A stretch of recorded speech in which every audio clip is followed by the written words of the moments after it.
আমার হাত ছাড়, না হইলে তোর খবর আছে। আমি কি করব না করব সেটা একান্ত তোমার ব্যক্তিগত ব্যাপার। মোটেও আপনার ব্যক্তিগত ব্যাপার হতে পারে না। আপনি আমার স্ত্রী, গতকাল আমাদের বিয়ে হয়েছে। আমাকে ধরা ছোঁয়া সব কিছুতে আমার অধিকার, অন্য ছেলেদের না। তিশার ফ্রেন্ডরা রেগে কি বলে, এই ছেলে এত কথা কেন বলে? তিশা, মারবো নাকি? মার ধরে বেশি কথা বলে। দাদিমা এইটাকে আমার গলায় ঝুলিয়ে দিয়েছে জোর করে, ইচ্ছে করছে থাপড়ায় দাঁত ফেলে দেই। তিশা কথাগুলো বলে ড্রিঙ্কস করতে চলে গেল। আয়ান যেতে নিলে সাথে সাথে তিশার বন্ধুরা আয়নের কলার ধরে বলে, কি রে পিচ্ছি, কোথায় যাস? আমাদের সাথে একটু কথা বল। কথাটা বলে আয়নের মুখে সজরে খুশি মারল। আয়নের রাগ হতে লাগলো। আয়ন ফ্লোর থেকে উঠে কিছু বলতে যাবে, তার আগে পিছন থেকে একজন লাথি দিল। আয়ন সামনের দিকে পড়ে যেতে নিবে, সাথে সাথেই নিজেকে কন্ট্রোল করে পিছনে ঘুরে উঠে ছেলেটার পায়ে সজোরে লাথি মারল। ছেলেটা উপর হয়ে পড়ে গেল। এটা দেখে আরও কয়েকটা ছেলে মারতে যাবে। আয়ান বলল, ঝামেলা করেন না। আমার সাথে ঝামেলা করলে মোটেও ভালো হবে না। আমাকে পিচ্চি ভেবে জীবনের সবথেকে বড় ভুল করবেন। আয়নের কথা শুনে ছেলেগুলো সোজা মারতে যাবে। আয়ন এক এক করে বসগুলোকে মেরে ফ্লোরে ফেলে দিল। তিশা নেশার ঘরে আয়নের দিকে তাকিয়ে আছে, সবে অবাক হয়ে তাকিয়ে আছে। আয়ন তিশার কাছে গিয়ে বলল, অনেক রাত হয়েছে, চলেন বাসায় যাই। তিশা আয়নের উপর রেগে ঠাস ঠাস করে গালে থাপ্পড় মারতে যাবে। আয়ন হাত ধরে সোজা কোলে তুলে নিল। তিশা আয়নের বুকে মারতে লাগলো। আয়ন ক্লাব থেকে তিশাকে নিয়ে বের হয়। তিশা আয়নের গলায় খামচি দিতে লাগলো। আয়ন তিশাকে গাড়িতে বসিয়ে দিয়ে নিচে গাড়িতে উঠে পড়ল। আয়ন তিশাকে নিয়ে বাসে চলে গেল। তিশাকে জোর করে গাড়ি থেকে নামিয়ে জোর করে নিয়ে যেতে লাগলো। বাসার ভিতরে নিয়ে গিয়ে সোফার উপরে ছুঁড়ে মারল। তিশাকে এভাবে ছুঁড়ে মারতে সবাই অবাক হয়ে তাকিয়ে বলল, দাদু কি হয়েছে, এভাবে তিশাকে ছুঁড়ে মারলে কেন? আপনি আমার সাথে কি শুরু করছেন? আপনার নাতনি একটা খারাপ মাইয়া, কোনো ভদ্রতা তো নাই, তার উপরে পরপুরুষের সাথে নাচানাচি থেকে শুরু করে ড্রিঙ্কস তো করছেই। এত নোংরা, ছি। আপনি আমার সাথে কেন ওনাকে বিয়ে দিলেন? দেখেন, আমি গরিব হতে পারি, এর মানে এই না যে আমার স্ত্রী অন্য ছেলেদের সাথে এমন জঘন্য কাজ করবে। আমি চুপ করে বসে থাকব। আয়নের কথা শুনে দাদিমা তিশার দিকে তাকালে। তিশা সোজা হয়ে দাঁড়ানোর চেষ্টা করতে লাগলো আর বলতে লাগলো, দাদিমা আমি কিছু করি না, ওই আমার নামে বদনাম করছে। আয়ান তিশার কথা শুনে রেগে গিয়ে বলল, দেখেন কতটা বদ একটা মেয়ে, কিভাবে মিথ্যা বলছে। থাপ্পড় মেরে মন চাচ্ছে দাঁত ফেলে দেই। এত বড় সাহস তোমার, আমার মেয়েকে মারতে চাও? তোমার সাহস কি করে হয়? আমার মেয়ে যা ইচ্ছে করবে, তোমার কোনো সমস্যা? রহিমা, তিশাকে নিয়ে রুমে যা। আন্টি, মাথা গরম আর করেন না। আমার সাথে লাগতে আসলে কিন্তু আপনার মেয়ের জীবন অতিষ্ঠ বানিয়ে ফেলবো। আম্মা, আপনি এই ছেলের সাথে বিয়ে দিয়েছেন, ওর কথা শুনেছেন? ওই কি বলছে?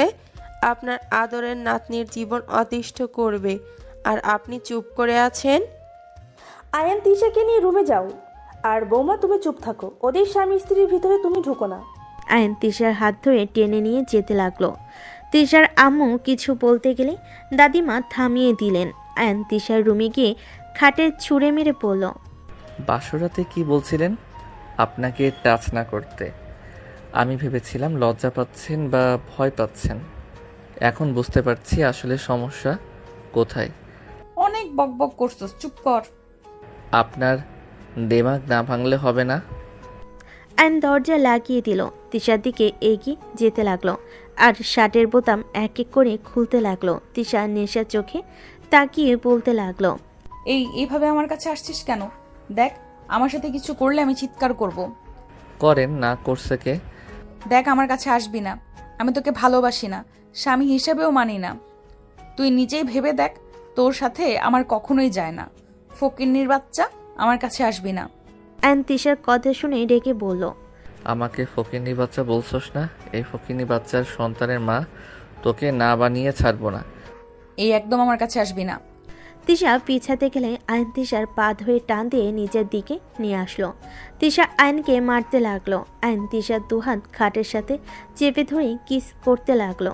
আস্তে আস্তে তিশা কান্না করতে লাগলো। আয়ন নিজের মতো করে আদর করতে লাগলো। আদর শেষ হলে আয়ন দেখে তিশা অজ্ঞান হয়ে গেছে। আয়নের মাথা ঠান্ডা হওয়াতে তিশাকে দেখে নিজের উপর রাগ হতে লাগলো। ছি, এইটা কি করলাম রাগের বশে? যা করছি ভালো করছি, বেশি বার বেড়েছে। কি যে করি? পানি? হ্যাঁ, পানি নিয়ে আসি। আয়ন খাট থেকে নেমে সোজা পানি নিয়ে এসে তিশার মুখের উপর ছিটিয়ে দিতে লাগলো। তিশা জ্ঞান ফিরে আয়নকে দেখে লাথি দিয়ে সরিয়ে দিল। আয়ন ফ্লোরে পড়ে গেল। তিশা উঠে বসে বলল, জানোয়ার কোথাকার, তোকে আমি খুন করে ফেলবো। আয়নের রাগ হতে লাগলো। আয়ন ফ্লোর থেকে উঠে জোরে ধমক দিলে তিশা চমকে উঠে কান্না করতে লাগলো। আয়ন তিশাকে বলল, ব্যবহার ভালো করতে পারেন না। যত আমার সাথে খারাপ ব্যবহার করবেন তত আমি আপনার উপরে অধিকার খাটাবো। চুপ। তুই নিজেকে পুরুষ ভাবস নাকি? তুই তো কাপুরুষ। যে ছেলে স্ত্রীর অনুমতি ছাড়া জোর করে অধিকার খাটায় সে একজন কাপুরুষ। ভালো হয়েছে আমি কাপুরুষ। তারপর কান্না থামান, মেজাজ গরম হচ্ছে, ঘুমাবো। আয়ান তিশাকে সরিয়ে দিয়ে শুয়ে পড়ল। তিশা গুনগুন করে কাঁদতে লাগলো। অনেকক্ষণ কান্না করতে লাগলো। আয়নের খারাপ লাগতে লাগলো। আয়ন তিশার দিকে ঘুরে তিশাকে জোর করে বুকের উপরে নিয়ে জড়িয়ে ধরলে তিশা আয়নের বুকে রাগে কামড় দিল। আয়ন ব্যথায় ধাক্কা দিয়ে সরিয়ে দিয়ে বলল, ফালতু মেয়ে, মাংস খান নাই নাকি? এত বড়লোক বাড়ির মেয়ে, তাও আমার মাংস খেতে আসেন? তোর সাহস অনেক বেড়েছে। একবার সকাল হতে দে, তোর যে আমি কি হাল করব তোর কল্পনাতেও নাই। তুই কার সাথে লাগছস?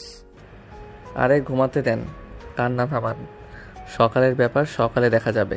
অ্যান্ড লাইট অফ করে দিয়ে ঘুমিয়ে গেল। তিশার আগে শুয়ে থেকে ফোঁস করতে লাগলো। রাত 3টার দিকে তিশার মাথায় শয়তানি বুদ্ধি আসলো। তিশা ফোনের লাইট জ্বালিয়ে আয়নের দিকে ধরল। তিশা ওর বালের সাথে নিয়ে আয়নের মুখের উপর চেপে ধরল। আয়ন ঘুমের ভিতরে দম বন্ধ হয়ে আসলেই ছটফট করতে লাগলো। আয়ন বুদ্ধি করে ছটফট করা বন্ধ করে মরার মতো শুয়ে থাকলে তিশা বালিশ সরিয়ে হাসতে হাসতে বলল, বাহ, বেশিক্ষণ ধরা লাগলো না। আগেই উপরে চলে গেলি। আমার সাথে খুব ভাবনি ছিলি, তাই না? আমার উপর জোর করলে রাগ এখন খাটা। কি হলো? উঠে উঠে খাটা বলছি। তিশা কথাগুলো বলে হাসতে লাগলো। তিশা লাইট জ্বালিয়ে দিল। সাথে সাথেই আয়নের দিকে তাকাতেই আয়ন উঠে বসে জোরে সজোরে থাপ্পড় মেরে বলল, আপনি আমাকে খুন করতে নিয়েছিলেন। আপনি এত নিচে নামতে পারলেন কিভাবে? আমি তো ভাবতে পারছি না আপনি মানুষ খুন করেও হাসতে পারেন। তুই মরস নাই কুত্তা? তোর এত বড় সাহস আমাকে থাপ্পড় মারলি? এখন মারস নাই কি হয়েছে? সময় কি গেল নাকি? ছি, এত খারাপ মন মানসিকতা। আমি তো আপনার সাথে জোর করে নিজের প্রতি রাগ ঘৃণা হচ্ছিল। আমি জানি আপনার সাথে কাজটা আমি ঠিক করি নাই, বাট আমি তো আপনার হাজব্যান্ড। আপনি কিভাবে আমাকে খুন করতে নিলেন? আমাকে এত ঘৃণা করেন আপনি? কিসের স্বামী? আমি তোকে স্বামী হিসেবে মানি না। হ্যাঁ, আমি তোকে ঘৃণা করি। তোর মতো ছোট লোকের সাথে আমি সংসার করতে চাই না। আমি তোকে কোনোদিনও স্বামী হিসেবে মানবো না। ওকে, ঠিক আছে। আপনাকে আমি বলছি, আপনার ফ্যামিলির সামনে আমরা স্বামী স্ত্রী। কোথাও আপনাকে আমি চিনি না, আর আপনি আমাকে চেনেন না। আমি তোকে ডিভোর্স দিতাম। দাদিমা বলেছে আমি যদি ডিভোর্স দেই তাহলে আমাকে বাড়ি থেকে বের করে দিবে। চিন্তা করেন না, আপনাকে আর কখনোই আমি স্ত্রী হিসেবে মানব না। আপনি আপনার মতো, আমি আমার মতো থাকব। গুড, এখন বুদ্ধি হয়েছে। অ্যান্ড আর কিছু না বলে বারান্দায় চলে গেল।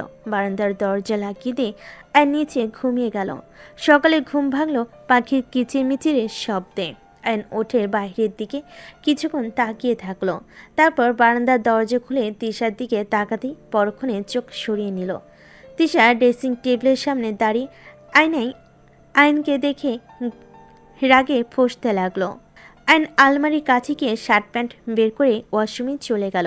গোসল করে আয়ন বের হইল। তিশাকে কিছু না বলে রেডি হয়ে নিল, নিচে চলে গেল। নিচে গেলে দাদিমা বলে উঠল, আয়ান দাদু ভাই, রাগ কমেছে তোমার? দুঃখিত দাদিমা, আমি রাগের বশে সবার সাথে খারাপ ব্যবহার করছি। আসলে আমি নিজের রাগ কন্ট্রোল করতে পারি না। সমস্যা নাই দাদু ভাই। দাদিমা, আমি কলেজে যাব।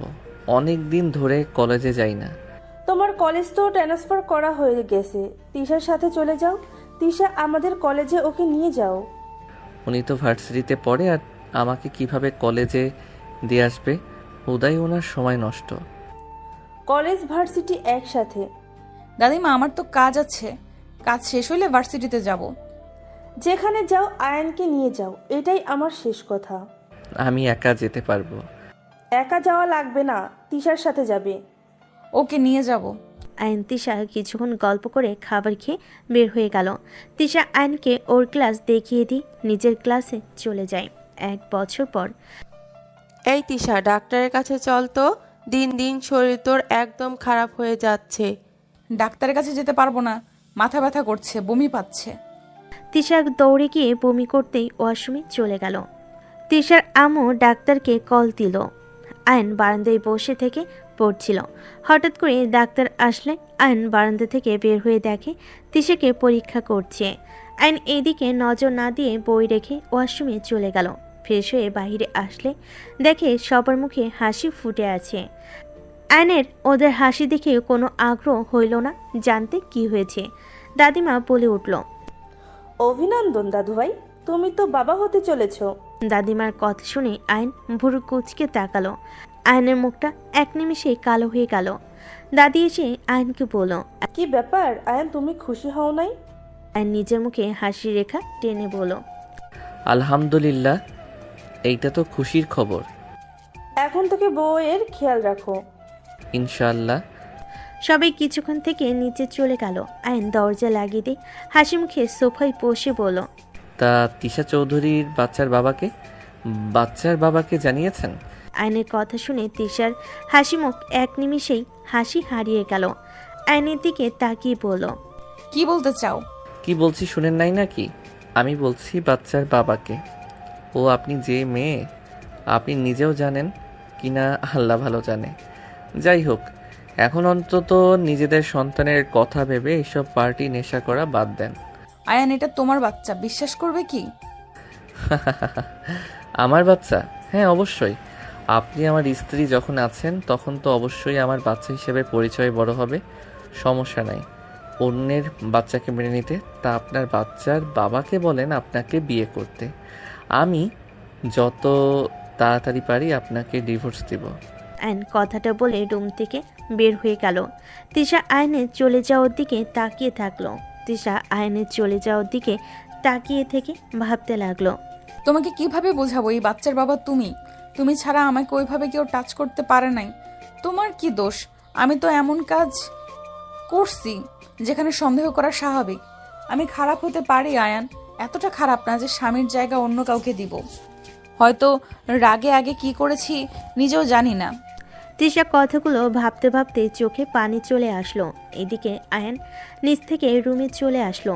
রুমে এসে তিশার দিকে স্যুপ এগিয়ে দিয়ে বলল, এইটা খেয়ে নেন, সারাদিন কিছু তো খান নাই। আয়ান, এটা আমার আর তোমার সন্তান, আমার কথা কি বিশ্বাস করবে? কার সন্তান না সন্তান ওইটা শুনে আমার লাভ নাই। আমি এত খারাপ না ছোট বাচ্চাকে নিয়ে ঝামেলা করব। ওর কি দোষ? আয়ান, তোমার সন্তান। তিশার কথা শুনে আয়নের রাগ হতে লাগলো। রাগ দেখাতে যাবে, সাথে সাথে নিজেকে কন্ট্রোল করে বলল, প্লিজ মাথা গরম করেন না। আমি আপনার মতো না যে মানুষ খুন করব। দেখেন, আপনার সন্তানের কোনো ক্ষতি হোক আমি সেটা কখনোই চাই না। হ্যাঁ, মানছি আমার রাগ হচ্ছে, আপনার প্রতি ঘৃণা হচ্ছে, কিন্তু তাই বলে ওই নিষ্পাপ সন্তানের তো দোষ নাই। আমি কেন এর ক্ষতি করব? স্যুপটা খেয়ে নেন। খেতে ইচ্ছে করছে না। আপনি এখন একা না যে নিজের মন মতো চলবেন। চুপ করে বসে থাকেন। আয়ান তিশার পাশে বসে সুপে ফু দিয়ে ঠান্ডা করে তিশার মুখে দিতে লাগলো। তিশা আয়নের দিকে তাকিয়ে আছে। আয়ন ফু দিয়ে খাওয়াই দিতে লাগলো। তিশা কিছু বলার আগেই বমি করে দিল। আয়নের উপরে বমি করে দিলে তিশা ভাবলো আয়ন রেগে যাবে। সাথে সাথেই তিশা বলে, আই এম সরি, আমি ইচ্ছে করে দেই নাই। আবার বমি করতে যাবে। আয়ন মুখ চেপে ধরে তিশাকে ধরে নিয়ে গিয়ে বেসিনের সামনে নিয়ে এলো। তিশা বমি করতে লাগলো। আয়ন শার্ট খুলে ফেলো, বালতিতে ভিজিয়ে রাখলো। তিশা বমি করতে করতে অবস্থা খারাপ হয়ে যেতে লাগলো। আয়ন তিশাকে ধরে পড়ল। এত বমি কেন হচ্ছে? আমি জানি না, কিছু ভালো লাগছে না, তিতা পানি বের হচ্ছে। কুলি করেন। আয়ন তিশাকে ধরে মুখে পানি দিতে লাগলো। কুলি করিয়ে আয়ন তিশাকে রুমে নিয়ে গেল। খাটে শুয়ে দিল। তিশা চোখ বন্ধ করে খাটে আদর্শ হয়ে বসে থাকলো। আচ্ছা, আপনি এভাবে শুয়ে থাকেন, আমি আপনার জন্য লেবু নিয়ে আসি। এটা খাওয়া উপকার আছে, বমি কমে যেতে পারে। আয়ন কথাটা বলে আলমারি থেকে শার্ট পরে নিয়ে নিচে গেল। আয়ন রান্নাঘরে চলে গেল। কাজের মহিলারা অবাক হয়ে তাকালো। আয়ন বলে ওঠে, আন্টি লেবু দেন তো। আয়নের কথা শুনে লেবু বের করে দিল। আয়নের কথা শুনে লেবু কেটে দিল। আয়ন লেবু নিয়ে বের হইলে তিশার আম্মু বলল, লেবু দিয়ে কি করবে? ওনার বমি হচ্ছে, বেশি লেবু খেলে হয়তো একটু ঠিক হইতে পারে। ও আচ্ছা, যাও। স্যুপটা খায় নাই? বমি করে দিয়েছে। হসপিটালে নিয়ে যেতে হবে। এই মেয়ে তো কোনো কথা শুনে না। দেখি আমি জোর করে নিয়ে যেতে পারি কিনা। আয়ন লেবু নিয়ে রুমে চলে গেল। রুমে গিয়ে দেখে তিশা চোখ বন্ধ করে বসে আছে। আয়ন কাছে গিয়ে বসে বলল, এইটা খেয়ে নেন। তিশা লেবুর রস মুখে নিলে চোখ বন্ধ করে ফেলে। আয়ন মিটিমিটি হাসতে লাগলো। তিশা আয়নের হাসি দেখে লেবু আয়নের মুখের ভিতর দিয়ে দিলে আয়নের হাসি থেমে গেল। তিশা হাসতে লাগলো আর বলতে লাগলো, এখন কেমন লাগে, খাও। টক তো খেতে মজা লাগে, আপনি তো কোনো কিছু খাইতে পারেন না। নেন খান। না, টক বেশি, তুমি খাও। আরে কম আছে, একটু একটু করে খান। তুমিও খাও, তুমি তো বাবা হবে, আমি একা কেন কষ্ট করব?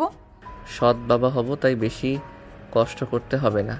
আয়ান, বিশ্বাস করো, এটা তোমার সন্তান। আমার সন্তান নাকি কার আমি ভালো করে জানি, তাই বারবার বলছি এমন কিছু করব না যে আপনার সন্তানের ক্ষতি হবে।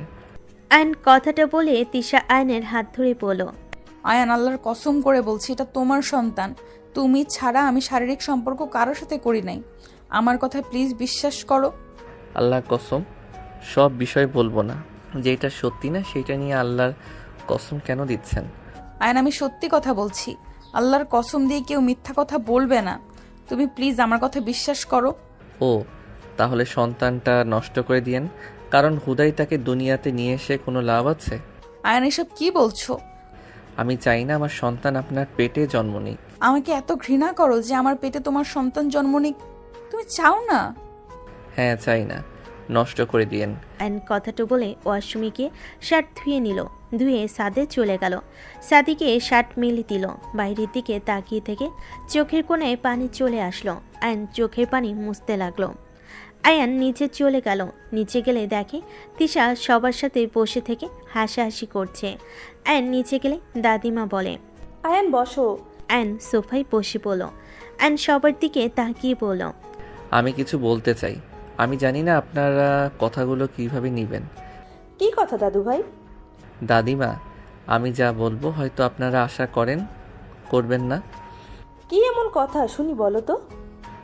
দাদিমা, আমি আপনার নাতনিকে ডিভোর্স দিতে চাই, আর এই সন্তান আমি রাখতে চাচ্ছি না। আয়নের কথা শুনে সবাই অবাক হয়ে আয়নের দিকে তাকিয়ে বলল, এইসব কি ধরনের কথা বলছো? ডিভোর্স দিবে মানে? আর নিষ্পাপ বাবুটাকে রাখতে চাও না মানে? এসব কি ধরনের কথা বলো? ঠিক বলছি, এমনিতে আপনার মেয়ের সাথে আমার কোনো সম্পর্ক নাই। নামে স্বামী স্ত্রী শুধু, বাট আমরা একে অপরকে ভালোবাসি না। তাই আমার মনে হয় এই বাচ্চা না রাখা ভালো, আর আমাদের ডিভোর্স দেওয়া ভালো। কি বলছো এইসব? যা শুনছেন সেইটাই বলছি। আর ধন্যবাদ 1 বছর আমাকে এত ভালোবাসা স্নেহ দেওয়ার জন্য।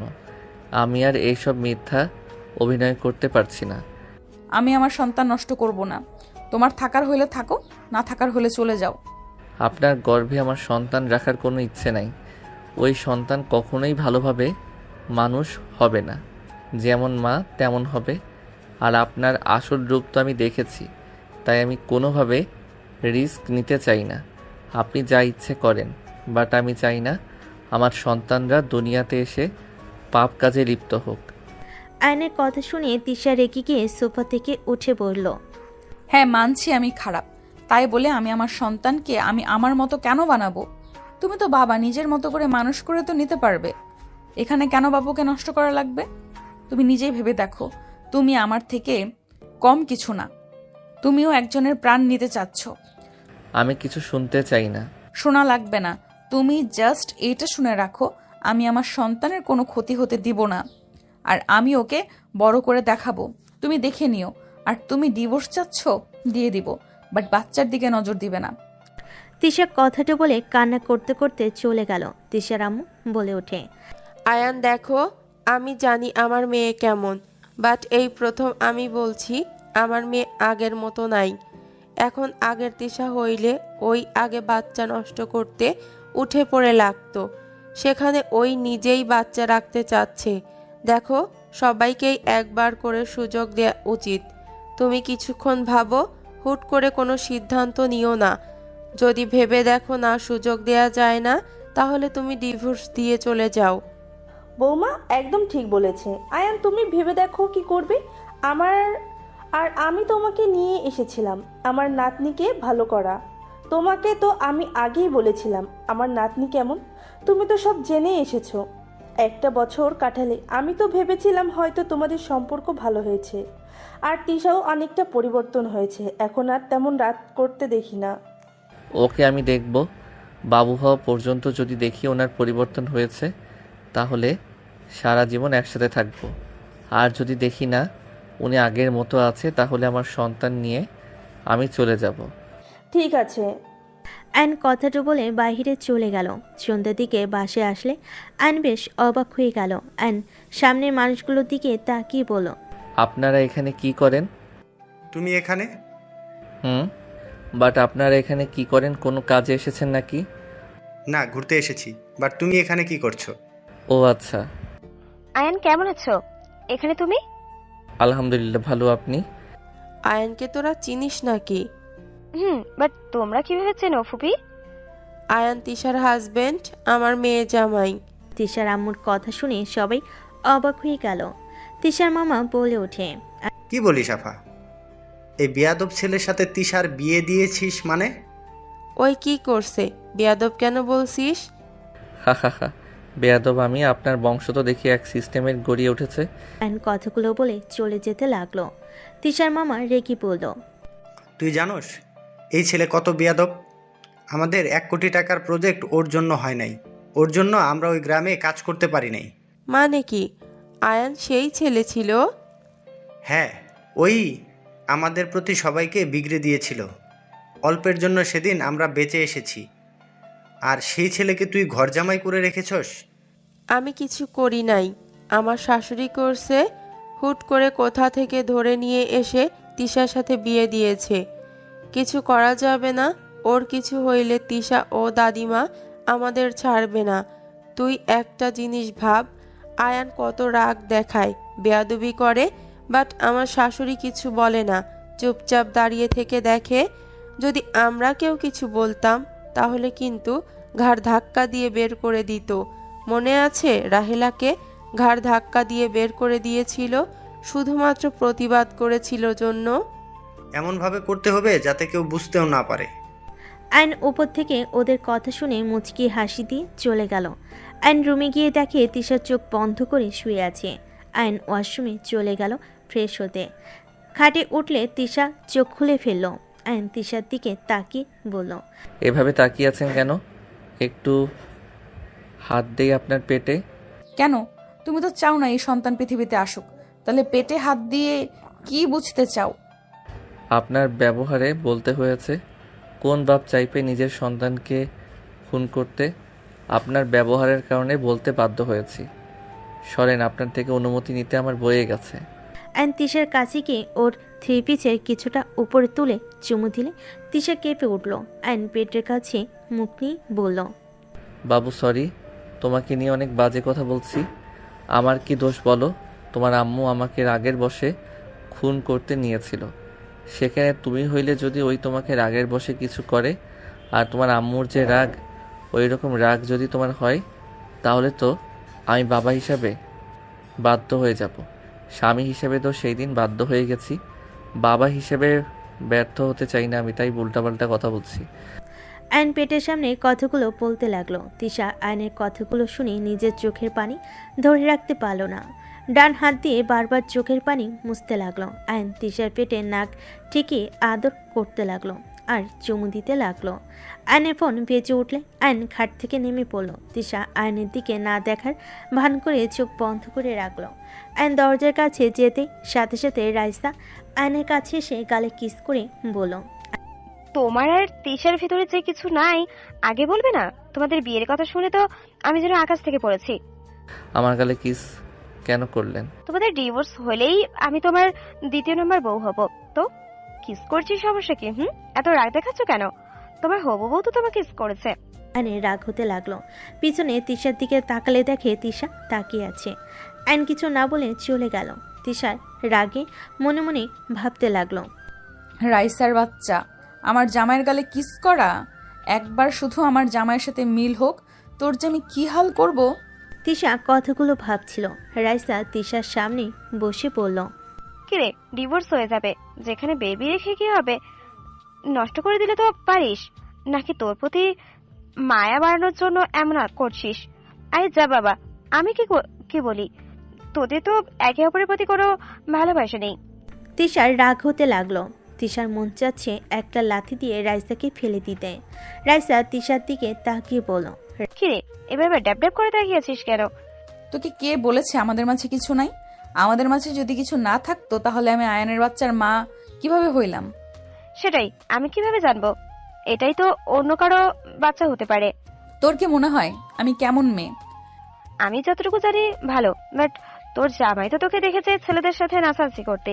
এতে তোর জামাই যে তোকে বিশ্বাস করবে না, এটা আমি গ্যারান্টি দিয়ে বলতে পারি। যদি আমি প্রমাণ করে দেই এই বাচ্চা আরে না অন্য কারো, এটাই ওর বিশ্বাস করবে। কারণ ওই তো আর জানে না তুই যে ছেলেদের সাথে নাচানাচি তো দূর, কাউকে কাছে আসতে দিস না। রাইসার কথাগুলো বলে হাসতে লাগলো। তিশার রাগ হতে লাগলো। আইন রুমে ঢুকতেই রাইসা বলে ওঠে, আর বেবি, তুমি কিন্তু আগের থেকে অনেক স্মার্ট আর কিউট হয়েছো। আগের মতো তেমন একটা বাচ্চা বাচ্চা লাগছে না, আর অনেক হট হয়েছো। কয়টা রিলেশন শুরু করেছো? দেখো, বিয়ের পর কিন্তু একদম মেয়েদের সাথে কথা বলতে পারবে না।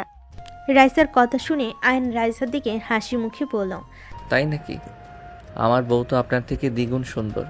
তাকে রেখে রিলেশন করতে পারলে আপনি কোন ছাই যে আপনাকে রেখে রিলেশন করতে পারবো না?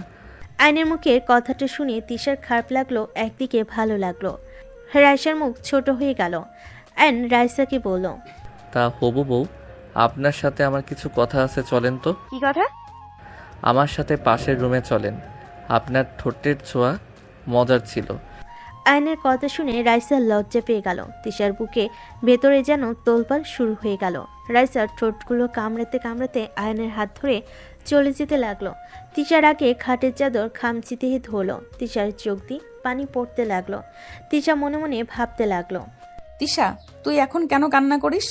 যখন তোকে ভালোবাসতে গেল তুই না খারাপ ব্যবহার করছিস, মেরে ফেলতেও নিয়েছিলি, এখন কেন কান্না করছিস? একদম কান্না করবি না। ওর যেখানে ভালো লাগবে সেখানেই তো যাবে। তিশা নিজের মনকে বুঝাতে লাগলো আর কান্না করতে লাগলো, আর এক হাত দিয়ে চোখ মুছতে লাগলো। এদিকে আইন রাইসার রুমে ঢুকতেই রাইসা খুশিতে দরজা লাগিয়ে দিয়ে আইনের কাছে গেলে যেই আইনকে জড়িয়ে ধরতে যাবে, সাথে সাথেই আইন ঠাস ঠাস করে থাপ্পড় মেরে খাটে ফেলে দিল। আয়ান রেগে পড়ল, তোর সাহস কি করে হয় আমার গালে কিস করার? আর আমার হবু বউ হবি, তাই না? আর থাপ্পড় মেরে ঘুরিয়ে দিব?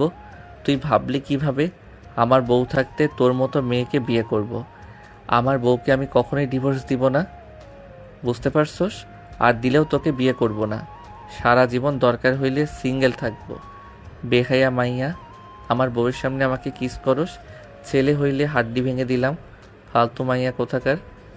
আইন কথাগুলো বলে রুম থেকে বের হতে যেতে লাগলো। রাইসা কান্না করতে লাগলো। আইনকে পিছন থেকে জড়িয়ে ধরে আইন হাতের কনুই দিয়ে ধাক্কা মেরে ফেলে দিয়ে রুম থেকে বের হয়ে গেল। রাইসা রেগে বলতে লাগলো, কাজটাই ভালো করলি না আয়ান। আমিও দেখবো কিভাবে তোরা সুখে থাকিস। তোকে যদি এই বাড়ি ছাড়া না করেছি, আমার নামও রায়সা না। আরে যা, তুই তোর বাপ ফুপি যা ইচ্ছে কর, আমার কিছু করতে পারবি না। আইন রুমে গেল। রুমে গিয়ে ওয়াশরুমে গিয়ে গাল সাবান দিয়ে ধুয়ে নিল। মুখ ধুয়ে মুছে ওয়াশরুম থেকে বের হয়ে দেখে তিশা আবারও বমি হচ্ছে। আয়ন তাড়াতাড়ি করে তিশাকে ধরে ওয়াশরুমে নিয়ে গেল। আয়ন তিশাকে বলল। আপনি বমি করেন, আমি আসছি। আয়ন তাড়াতাড়ি করে নিচে চলে গেল। রান্নাঘর থেকে লেবু কেটে নিয়ে এসে রুমে আসলো। রুমে আসলে তিশাকে খেতে দিয়ে বলল। এই এখন রেডি হবি, হসপিটালে যাব। হসপিটালে কেন যাব? যেতে বলছি, যাবেন? কোনো কথা শুনতে চাই না। তিশা লেবু খেতে লাগলো। আয়ন আলমারি থেকে 3 পিস বের করে তিশাকে দিয়ে বলল। রেডি হয়ে আসেন। মাথা ব্যথা করছে, কোথাও যাব না। জোর করব নাকি? দেখেন, রাগ তোলেন না বেশি, বুঝলে কিন্তু আমি জোর করে সব খুলে দিব। কেন? রাইসে শুধু কিস করেছে, আর কিছুই দেখে নাই যে আমার শরীর জোর করে দেখতে হবে। সব তো দেখাইছে, আপনারটা ভিতরে অন্যরকম ফিলিংস কাজ করছে। ফালতু, নিজের চরিত্র আগে ঠিক করো, তারপর অন্য কারো চরিত্রের উপর আঙুল তুলবে, বুঝতে পারছো? এই এত কথা শুনতে চাই না। 3 পিস পরেন তাড়াতাড়ি। কোথাও যাব না, আর পারবো না। আয়ন দরজা লাগিয়ে দিতে চলে গেল। দরজা লাগিয়ে দিয়ে তিশার কাছে আসতে লাগলো। তিশা রেগে ধাক্কা দিলে আয়ন জোর করে 3 পিস খুলে ফেলো। 3 পিস পরিয়ে দিতে লাগলো। তিশার লজ্জা লাগতে লাগলো। আয়ন পরিয়ে দিয়ে ওড়না দিয়ে মাথা ঢেকে দিয়ে আয়নার সামনে দাঁড় করিয়ে দিয়ে বলল। দেখেন আপনাকে কত সুন্দর লাগে মাথায় ওড়না দিলে। আর কি বেহায়াদের মতো ওড়না ছাড়া ঘুরেন? ওড়না পরার অভ্যাস নাই, আমি কি করব? আজকের থেকে অভ্যাস করবেন। যাই হোক, আমি যাব না, আমার ভালো লাগছে না। তিশা খাটে বসতে যাবে। আয়ন তিশাকে কোলে তুলে নিল। তিশা বারবার নামিয়ে দেওয়ার জন্য বলতে লাগলো। আয়ন কোনো কথা না শুনে নিচে নামলো। নিচে গেলে সবাই তাকিয়ে থেকে দেখতে লাগলো। দাদিমা বলে ওঠে। কি হয়েছে আয়ান, এভাবে কোলে নিয়ে যাচ্ছ কোথায়? হসপিটালে। ও আচ্ছা। দাদিমা আমাকে নামিয়ে দিতে বলো, আমি কোথাও যাব না। আমি কিছু জানি না, আমার কাজ আছে। দাদিমা, তুমি আমার সাথে এমন করতে পারো না। তুমি জানো আমি ইঞ্জেকশন কত ভয় পাই। প্লিজ দাদিমা, আমাকে নিয়ে যেতে না করো। আমাকে ইঞ্জেকশন দিলে আমি ওইখানে মারা যাব। এত রাগ তেজ, সেই মেয়ে আবার ইঞ্জেকশনকে ভয় পায়? হাহা। আয়ন হাসতে হাসতে তিশাকে নিয়ে যেতে লাগলো। গাড়িতে বসিয়ে দিয়ে নিজে বসলো। ড্রাইভারকে হসপিটালে নিয়ে যেতে বললো। আয়ন হাসলে তিশা রাগি লোক নিয়ে তাকালো। আয়ন হাসি থামিয়ে নিল। হসপিটালের সামনে গেলে তিশা নামতে না চাইলে জোর করে গাড়ি থেকে নেমে কোলে তুলে নিয়ে চলে গেল। হসপিটালের ভিতরে গিয়ে পরিচিত ডাক্তারের কাছে নিয়ে গেল। ডাক্তার তিশাকে দেখতে লাগলো। দেখে বলে। হাসপাতালে ভর্তি করে মুখে খাবার বন্ধ রেখে সেরাপথে স্যালাইন ও বমি বন্ধের ওষুধ দিতে হবে। বমি কমে এলে প্রথমে শুকনো খাবার যেমন বিস্কুট, টোস্ট, মুড়ি ইত্যাদি খাবেন। তারপর ধীরে ধীরে স্বাভাবিক খাবার শুরু করতে হবে। একবারে বেশি না খেয়ে অল্প অল্প করে বারবার খেতে হবে। পর্যাপ্ত পানি পান করতে হবে। আমিষ জাতীয় খাবার, ভিটামিন BA ও B6 সমৃদ্ধ খাবার, সবজি, বিট, বিনস, কলা ইত্যাদি খেতে হবে। এই সমস্যার সঙ্গে মস্তিষ্ক বিষয় জড়িত, তাই রোগে ভিন্ন পরিবেশে নিয়ে গেলে অনেকটা সমস্যা হবে। ডাক্তারের কথা শুনে তিশা বলে। না না, আমি হসপিটালেও ভর্তি হব না, আর স্যালাইন তো দূর। তিশা উঠে চলে যেতে নিবে। আয়ন জোর করে নার্সদের সাথে করে নিয়ে গেল। আয়ন ভর্তি করে দিল। ডাক্তার স্যালাইন দিতে গেলে তিশা ভয়ে কান্না করতে লাগলো। আয়ন তিশাকে জড়িয়ে ধরে বলতে লাগলো। আরে স্যালাইন কে দিচ্ছে? হুদাই ভয় পান কেন? ছি ছি, আপনি সামান্য সুইকে ভয় পান, আরে আমার তো দেখি আপনার থেকে বেশি সাহস। আয়ন তিশাকে রাগাতে লাগলো। তিশা আয়নের সাথে ঝগড়া করতে লাগলো। করতে করতে এর ভিতর হয়ে গেলে নার্সরা সব মিটিমিটি হাসতে লাগলো। ডাক্তার বলে। অনেকটা সমস্যা কমে হয়ে গেছে ঝগড়া, দুইজন থামাও, না হইলে দাদিমাকে কল দিয়ে বলবো তোমরা দুজন হসপিটালে এসেও ঝগড়া করছো। ডাক্তারের কথা শুনে তিশা ভুরুকুচকে তাকিয়ে বলে। সত্যি হয়ে গেছে। জি, হুদাই ভয় পান। এই স্যালাইন কবে শেষ হবে? যেভাবে পড়ছে জীবনেও 5 দিনের আগে শেষ হবে না। আমি এই কয়েকদিন কিভাবে এখানে থাকবো? আমি তো আছি। তুমি এখানে থাকবে তো? আমাকে একা রেখে যেও না প্লিজ। আরে না, ওই দাদিমাকে কল দিয়ে বলে দেই। আয়ন দাদিমাকে কল করে বলে দিল। কথা বলে তিশার পাশে বসে থাকতে লাগলো। একদিন থেকে আয়ন সকালে ডাক্তারের সাথে কথা বলে তিশাকে নিয়ে বাসায় চলে গেল। আয়ন রুমে গিয়ে গোসল করে নিল। গোসল করে বের হইলে তিশা বলে। খাবারটা খেয়ে নাও। আপনি ফ্রেশ হয়ে নেন, আমার অনেক ঘুম পাচ্ছে। খেয়ে ঘুমাও। আর সরি, আমার জন্য সারা রাত অনেক কষ্ট করেছো। আপনার জন্য কিছু করি নাই, আমার বেবির জন্য করেছি। কথাটা বলে আয়ন খাটের উপর শুয়ে পড়ল। তিশা ওয়াশরুমে চলে গেল। গোসল করে বের হলে আয়নের দিকে তাকিয়ে দেখতে লাগলো। তিশা আয়নের দিকে কিছুক্ষণ তাকিয়ে থেকে পোশাক পরিবর্তন করে নিল। আয়নের পাশে গিয়ে শুয়ে পড়ল। আয়ন ঘুমিয়ে ঘরে তিশাকে জড়িয়ে ধরল। তিশা আয়নের বুকের সাথে জড়িয়ে নিয়ে শুয়ে থাকলো। দুপুরের দিকে আয়নের ঘুম ভাঙলে আয়ন দেখে তিশা ওর বুকে শুয়ে আছে। আয়ন তিশাকে সরিয়ে দিতে গিয়েও দিল না। আয়ন ভাবতে লাগলো, থাক ঘুমাক, গতকাল রাতে দুইজন ঘুমাতে পারি নাই, কত সুন্দরভাবে ঘুমাচ্ছে, ঘুমিয়ে থাক। আয়ন তিশাকে বুকে নিয়ে ওর ফোন চালাতে লাগলো। তিশার ঘুম ভাঙলে দেখে আয়ন নড়ছে, মুখ তুলে দেখে আয়ন টাইপিং করছে। আয়ন সাথে সাথে বলল, বুকটা ব্যথা করে ফেলছে, ঘুমানোর জায়গা পান না নাকি? বুকের উপরে এসে ঘুমান, বাবুর জন্য কিছু বললাম না? কথাটা বলে আয়ন ঘুরে শুয়ে থেকে ফোন চালাতে লাগলো। তিশার রাগ হইলে আয়নকে টান দিয়ে সোজা করে শুয়ে দিয়ে ঠোঁটের সাথে ঠোঁট বসিয়ে দিল। আয়ন চোখ বড় বড় করে ফেলো। তিশা ছেড়ে দিয়ে বলল, ঢং করস তাই না? রাইসা কিস করলে জড়িয়ে ধরলে মজা লাগে, আর আমি একটু বুকে শুয়েছি তাতে বুক ব্যথা শুরু হয়ে গেছে তাই না? রাইসা থাকলে অনেক মজা লাগতো তাই না? একটু একটু লাগতো, পরপুরুষের সাথে যেমন আপনার থাকতে ভালো লাগে, আর সেখানে আমি তো ছেলে, আমার অবশ্যই ভালো লাগবে। তিশা আয়নের কথা শুনে চুপ হয়ে গেল। তিশা কিছু না বলে উঠে ওয়াশরুমে চলে গেল। আয়ন বারান্দায় চলে গেল, বাইরের দিকে তাকিয়ে থাকলো। রাইসা নিচ থেকে বলতে লাগলো, জান, আই লাভ ইউ। আয়ন পিছনে ঘুরে দেখে তিশা দাঁড়িয়ে আছে। আয়ন কিছু বলার আগেই, কি হলো, উত্তর দাও। তোমার জান তোমাকে আই লাভ ইউ বলেছে? ওয়েট বলি। আয়ন কথাটা বলে হাসি মুখে ঘুরে রাগে সামনে থাকা টপে ঢিল দিল। টপে ঢিল মেরে বলল, আই লাভ ইউ গুষ্টি কিলাই, বেঘায়া তোকে যে রুমে নিয়ে গিয়ে থাপ্পড় মারলাম, তোর কি লজ্জা হয় না? আবার এত জোরে সবার সামনে আই লাভ ইউ বলস? আয়ান, তুমি কাজটা কিন্তু ঠিক করলে না, আর একটু হলেই আমার মাথার উপর পড়তো। পড়লে ভালো হইতো, বিহায় মাইয়া যত সব থাপ্পড় খাওয়ার পরও শিক্ষা হয় না। আয়ন বিরক্ত হয়ে চলে গেল। তিশার মুখে হাসি ফুটে উঠল। তিশা গ্রিল ধরে দাঁড়িয়ে হাসি মুখে বলল, তোকে রুমে নিয়ে গিয়ে থাপ্পড় মারছে। তিশা কথাগুলো বলে হাসতে লাগলো। রাইসা আগে বলতে লাগলো, এত খুশি হয়ে লাভ নেই, আমি যখন একবার তো জামাইকে পছন্দ করেছি তার মানে শুধু আমার হবে ও। পারলে নিয়ে দেখাস, আর আমার সাথে লাগিস না। আমার একবার রাগ উঠলে কেটে মাছকে খাওয়াবো, ভালো করেই জানিস। দেখা যাবে কে কাকে খুন করে। তিশা ভেঙচি দিয়ে খুশিতে বারান্দা থেকে বের হয়ে খাটে বসলো। আয়ন ফ্রেশ হয়ে বের হইলে তিশাকে খুশি হতে দেখে ভোর কুচকে তাকিয়ে বলল, কি ব্যাপার, কিভাবে না তো? কিছু না আয়ান, একটু ঘুরতে যাব, ভালো লাগছে না। এখন সন্ধ্যার দিকে গেলে হয় না?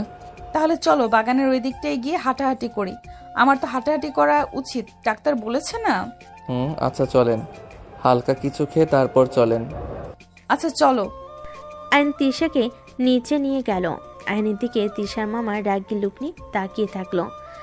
আয়ন হাসি মুখে বলল, দাদিমা, আপনি কি জানেন আপনার আশেপাশে কালসাপ আছে? হঠাৎ করে আয়নের মুখে এমন কথা শুনে তিশার মামার রাগ বেড়ে যেতে লাগলো। দাদিমা হেসে বলে, হঠাৎ এই কথা কেন দাদু ভাই? আসলে আন্টি, আপনার আশেপাশে কালসাপ আছে, যখন তখন সবল মারবে। একদম, আর তার দাঁত ভেঙে ফেলার জন্য আমি রেডি আছি। কি আবল তাবল বকছো? আয়ান, যখন তখন আব্বুকে মিন করে কথা বলবে না। আমাকে যা ইচ্ছা বলো, আমার আব্বুকে নিয়ে কিচ্ছু বলবে না। কিছু বলে কিন্তু আমি ছাড়বো না তোমাকে। সময় হইলে বুঝবেন। আর আজব তো, আমি যে ওনাকে বলেছি, এখানে কি উল্লেখ করছি নাকি? এই শালি খালি বেশি বোঝে। দাদিমা দেখেন কি বেয়াদব, খ্যাত কোথাকার, ভাষা এত খারাপ। আরে দাদু ভাই, রেগে যাচ্ছ কেন? তুমি তো তিশার বোন, আর আয়ন তোমার দুলা ভাই, সেখানে তুমি তো ওর শালিকা হও। তাই বলে এভাবে ডাকবে? ওলে ওলে, আমার শালিটা কত রাগ করছে। রাগ করে না, ওলে ওলে একটু মজা করছি, সেটাও বোঝো না। আয়ান রাগ হচ্ছে কিন্তু, আসবে কি? চলো। দাদিমা, আপনি খাইছেন? হ্যাঁ, তোমরা যাও, খেয়ে নাও। আয়ন তিশা খাবার খেতে চলে গেল। খাবার খেয়ে দুজন বের হয়ে গেল। দুজন বাগানের ভিতর হাঁটাহাঁটি করতে লাগলো। হঠাৎ করে আয়নের ফোন বেজে উঠল। আয়ন কিছুটা দূরে গিয়ে কথা বলতে লাগলো। আয়ন কারোর সাথে কথা বলে তিশার সামনে এসে বসলো। আয়ন তিশার হাতে হাত রাখলে তিশা অবাক হয়ে তাকালো। আয়ন বলে উঠল, তিশা, আপনাকে আমি কিছু কথা বলতে চাই। কি কথা? আপনি কি আমাকে ভালোবাসেন? আয়নের কথা শুনে তিশা কিছুক্ষণ চুপ হয়ে গেল। আয়ন তিশাকে নিজের দিকে ঘুরিয়ে বলল, কি হলো বলেন, যেটা সত্যি ওইটাই বলেন, আমি রাগ করব না। আপনি আমাকে কি ভালোবাসেন? আমি জানি না তোমায় ভালোবাসি কিনা। তোমাকে ছাড়া আমার আর কাউকে ভালো লাগে না। সব সময় তোমার আশেপাশে থাকতে মন চায়। তোমার পাশে কাউকে দেখলে আমার মাথা ঠিক থাকে না, যার কারণে কলেজে থাকতে তোমাকে অনেক অপমান করেছি। আসলে আমি বুঝতে পারতাম না কি করব। ওই মেয়েরা তোমার সাথে ঘেঁষাঘেঁষি করতো, আমি সহ্য করতে পারতাম না। আয়ন তিশার কথা শুনে বেশ অবাক হয়ে গেল। আয়ন তিশার দিকে তাকিয়ে অন্যদিকে তাকিয়ে বলল, তার মানে আমাকে ভালোবাসেন? একটা কথা বলি, আপনি আমাকে ভালোবাসেন বা না বাসেন, একটা কথা মাথায় রাখেন, আপনারা থাকতে আমি কখনোই অন্য মেয়ের কাছে যেতে পারি না। আপনি আমার স্ত্রী, আপনার হক আমি কখনোই নষ্ট করি নাই, আর কখনো করবও না। হ্যাঁ, রাগ উঠে আমি ফ্রেন্ডদের কিছু বলি নাই, বাট আমি সবসময় আপনাকে নজরে রাখতাম। আই এম সরি, অনেক খারাপ ব্যবহার করেছি। আমি তোমার মর্ম আগে বুঝিনি, এখন আমি বুঝতে পারি। আমি যত রাগারাগি করি, তোমাকে অস্বীকার করি না কেন, আমি তোমাকে ভালোবাসি, এটাই সত্যি। আমার কথাগুলো জাস্ট মনে রাখেন, আমি কখনোই আপনি ছাড়া কোনো নারী আসক্ত না, কোনো নারীর কাছে আমি নাই যাব না। এখন তো আমার সন্তান এই পৃথিবীতে আসবে, সেখানে আমি কখনোই এমন কাজ করব না, এইটুকু বিশ্বাস রাখেন। তুমি বারবার এইসব কথা কেন বলছো? বাবু হোক, আমি একদম তোমার ভালো বউ হয়ে দেখাবো, দেখো। আয়ন তিশার কথা শুনে তিশার দিকে তাকিয়ে কপালে চুমু দিয়ে বাহুর সাথে জড়িয়ে ধরে বলল, বাবু হইলে হবে, এখন হাওয়া যাবে না নাকি? এখন তো আদর করতে পারবে না। হা পাগলি, আদর করতে না পারলে কি ভালো বউ হওয়া যায় না? আরে ধ্যাত পাগলি একটা, শোনো, আমাকে বিশ্বাস আর পাশে থাকলে আমার সব থেকে বড় পাওয়া হবে। বিশ্বাস করব যদি তুমি অন্য মেয়েদের থেকে দূরে থাকো, তাহলে তুমি যা বলবে আমি তাই করব। বাট যদি আমাকে ঠকাও, তাহলে আমি তোমাকে খুন করে নিজেও মরতে পারবো। তিশার কথা শুনে আয়ন ভুরকুচকে তাকিয়ে বলল, তাই নাকি? আয়ন তিশার কপালের সাথে কপাল লাগিয়ে নাকে নাক ঠেকিয়ে ঘুষা দিতে লাগলো। তিশা মিটি মিটি হেসে আয়নের কানে হুট করেই কামড় দিলে। আয়ন সাথে সাথে ভ্যাবেচাকা খেয়ে গেল আর বলতে লাগলো, এই কি করছেন, লাগছে তো। তিশা না ছাড়লে আয়ন তিশাকে কাতুকৃতু দিতে লাগলো। তিশা ছেড়ে দিয়ে হাসতে লাগলো। রাইসা এসে আয়নের পাশে চেয়ার নিয়ে বসলো। আয়ন তিশা হাসি থামিয়ে নিল। আয়ন উঠে তিশাকে মাঝখানে বসিয়ে দিল। আয়ন তিশাকে বলল, আচ্ছা শুনেন, আমি একটু বাইরে যাব, সন্ধ্যার আগেই ফিরে আসব। কোথায় যাবে? একটু কাজ আছে। আচ্ছা যাও। আয়ন বাসা থেকে বের হয়ে গেল। বের হয়ে বাসে উঠে 30 মিনিট জার্নি করে বাস থেকে নেমে একটা বাসার ভিতর চলে গেল। গোসল করে ফ্রেশ হয়ে গাড়ির চাবি বের করে এয়ারপোর্টে চলে গেল। 10 মিনিট পর দুজন মানুষকে দেখে দৌড়ে গিয়ে জড়িয়ে ধরল। ওনারা দুজন আয়নের কপালে চুমু দিয়ে যেতে লাগলো। 3 জন গাড়িতে উঠে পড়ল। আয়ন বলল, মম, আমার কাজ সম্পূর্ণ হয়ে গেছে প্রায়, আর মম, আমি বাবা হতে চলেছি। আয়নের কথা শুনে আয়নের মমের রাগ হতে লাগলো, বাট আয়নের ড্যাডের মুখে হাসি ফুটে উঠল। সত্যি আমি দাদু হতে চলেছি? হ্যাঁ ড্যাড, বাট মামা আর তার মেয়ে আমাদের পিছনে লাগছে। আমার মন বলছে ওরা আমার কোনো ক্ষতি করবে, আর মামা আর বড় আম্মু প্ল্যান করেছে আমার ক্ষতি করার জন্য। আর দলিল আমি পেয়ে গেছি, আর বড় চাচ্চু ওনাকে খুন করে নাই, সব করছে বড় আম্মু। বাট এখন আমার হাতে তেমন প্রমাণ আসে নাই, তাই আর কিছুদিন সময় লাগবে। আমি জানতাম এটা বড় আপা করেছে, আমার কথা তো বিশ্বাস করতে না। বড় ভাইকে ছাড়াতে হবে, আর ভাবিকে শাস্তি দেওয়া দরকার। আর ওর ভাইটা বেশি বাড়ছে, দানা কেটে দিলে ঠিক হয়ে যাবে। ওইটা নিয়ে চিন্তা করেন না। বাট ড্যাড, আমার কেন জানি মনে হয় দাদিমা আমাকে চিনতে পারছে। উনি আমার সম্পর্কে জানে, কারণ আমি দেখেছি উনি সবার উপরে রেগে গেলে কখনোই আমার উপরে রেগে যায় না। আমি বেয়াদবি করলেও কিছু বলে না। আমারও মনে হয় জানো, উনি যতই খারাপ হোক, উনি ওনার নাতি নাতনিকে অসম্ভব ভালোবাসে। কখনো তাদের ভুলগুলো তার চোখে পড়ে না। মম, ড্যাড, আর একটা কথা বলার ছিল। কি কথা? ভাইয়া বেঁচে আছে। আয়নের কথা শুনে ওর মম ড্যাড দুজনই থমকে গেল। আয়নকে ধরে ওর আম্মু বলতে লাগলো, আয়ান, কি বলছিস? রাফিন বেঁচে আছে? কোথায় রাফিন? আমাকে ওর কাছে নিয়ে চল, আমি রাফিনের কাছে যাব। উফ আম্মু কুল, এই জন্য তোমাকে বলতে চাই নাই। সময় হোক আমি ভাইয়াকে নিয়ে আসব। আগে বড় আম্মু, মামা আর দুইজনকে শাস্তি দেওয়ার ব্যবস্থা করে ভাইয়াকে সবার সামনে নিয়ে আসব। আমি ওর কাছে যাব, আমাকে তো একবার ওর কাছে নিয়ে যাবি তো? নিব, অপেক্ষা করো। এত ধৈর্যহারা হইলে চলে? সব কিছু আস্তে আস্তে করতে হবে। তোমার কি মনে হয় ওরা বোকা নাকি?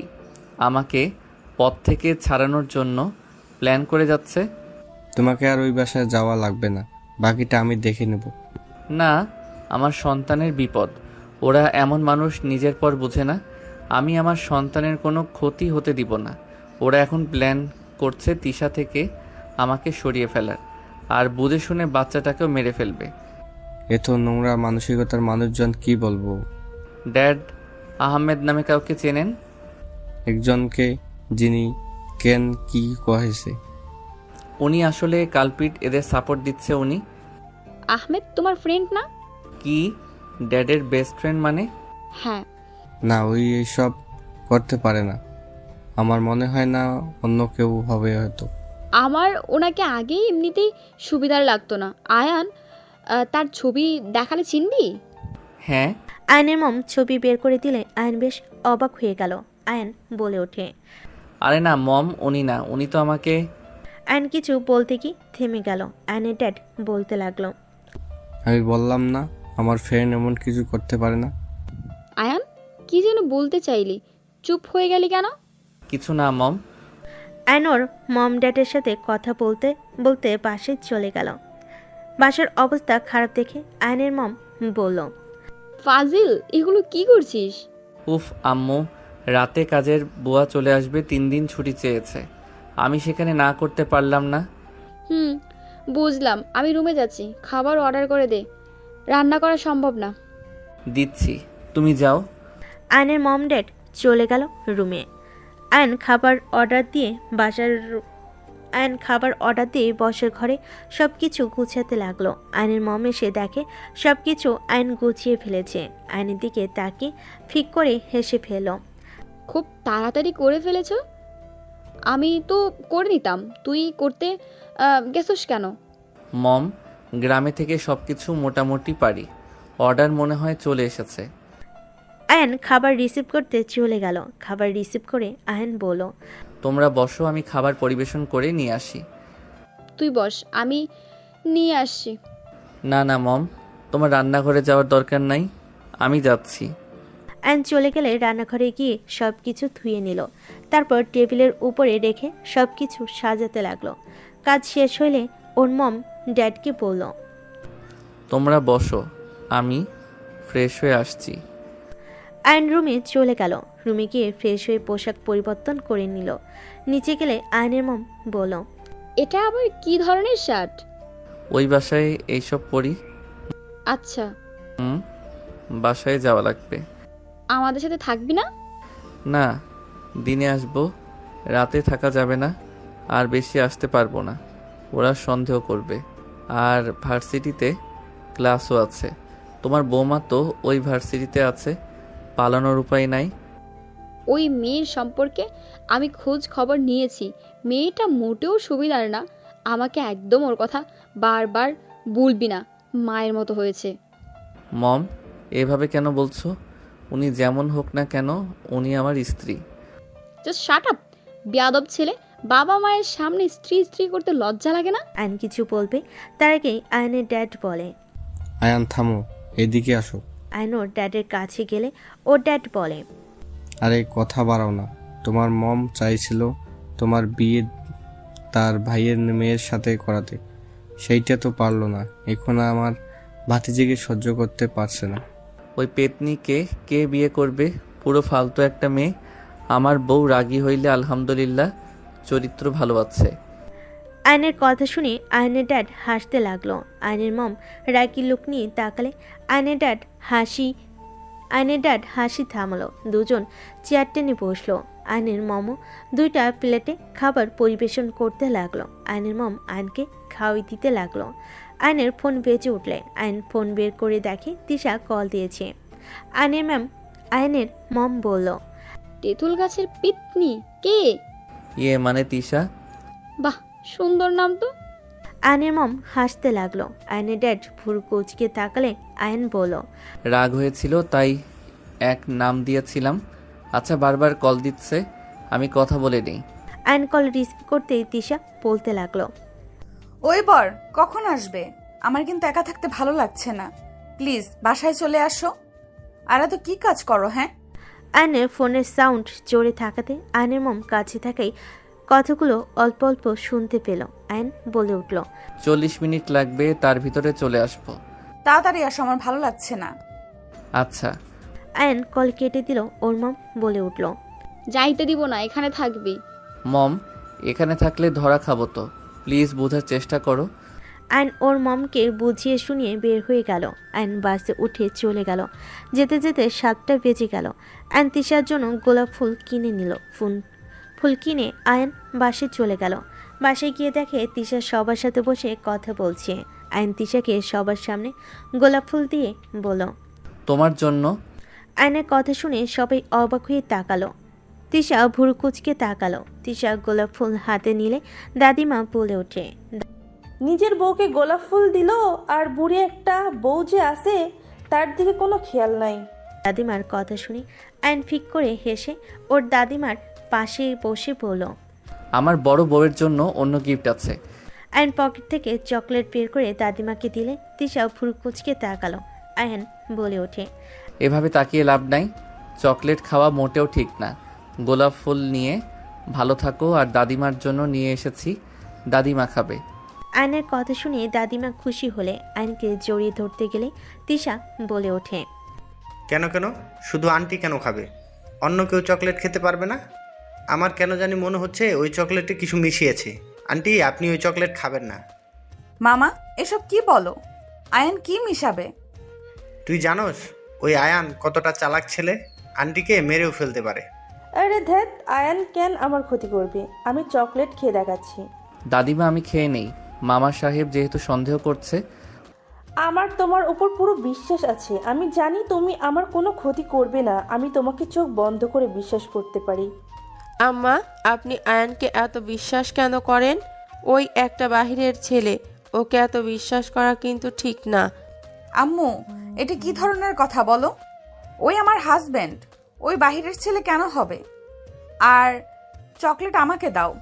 তিশা চকলেট নিয়ে খেতে লাগলো। তিশার গলা জ্বলতে লাগলো।